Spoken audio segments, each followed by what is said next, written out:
Hi, this is Eric with the FDA Group, and I'd like to share with you in this warning letter the FDA issued recently how, had this quality team had AICA, in all likelihood, they could have prevented this violation from ever having occurred.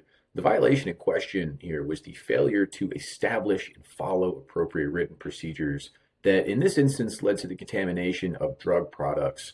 Now, I'm not beating up on these guys, by the way. This is an industry-wide problem. If we take a look at the top 10 categories of citations from last year for pharma and biologics, just over a third, and the top two most prevalent categories were procedures not in writing and absence of written procedures. So it's a problem that goes beyond just them. Now, I'm confident that ICA would have prevented this because the job of the tool is to audit all of your written procedures against applicable FDA regulations, catch gaps, suggest remediation steps, and specifically, it's designed to detect the missing, the incomplete, or the contradictory information within your procedures. So the failure to establish appropriate written procedures would fall under this missing component of its accuracy framework, meaning in all likelihood, ICA would have looked at its procedures and flagged them as not being comprehensive enough as to align with regulator expectations. Now, what would fixing this have actually looked like within the tool itself? Let's hop over into the final report that ICA gives us. This is a heat map that's showing where we have the highest concentration of gaps within the written system. In the context of inspection preparation, what this is allowing quality to do is self-assess which areas of the QMS are going to be most susceptible to some kind of violation showing up in a 483 or a warning letter, so quality has a head start in remediating those issues before the next audit or inspection.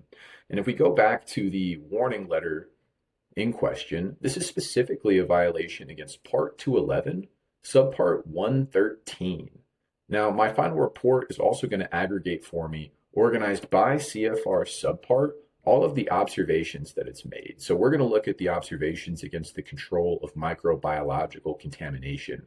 So it's organized for me the documents that it reviewed, the observations it's made, its suggestions for remediation, and its reference materials. And here I could double click into my observations tab, and now I have an observation by observation overview of what are all of the different procedures that were impacted by this, what's the gap that ICA identified, how does that gap impact the broader health of my QMS.